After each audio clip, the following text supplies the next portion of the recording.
So we were all really impressed with the Mateo New England Journal paper where we saw olaparib inducing responses in a high percentage of patients who had DNA repair deficiency mutations. So there are many PARP inhibitors being developed. This looks like a successful strategy. The key will be in defining the right mutations, the right setting, earlier versus later. It seems like our drugs that are effective later are more effective earlier, so I'm really excited to have PARP inhibitors move earlier once we have them at all for CRPC.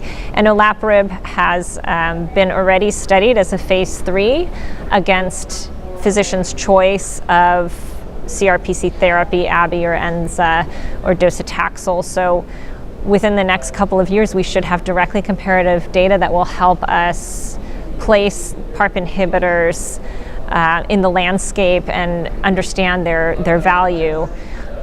They do seem to be associated not with durable remissions, but again, I think that will be very interesting to look at if they are moved earlier into the landscape, whether we see longer utility of these agents.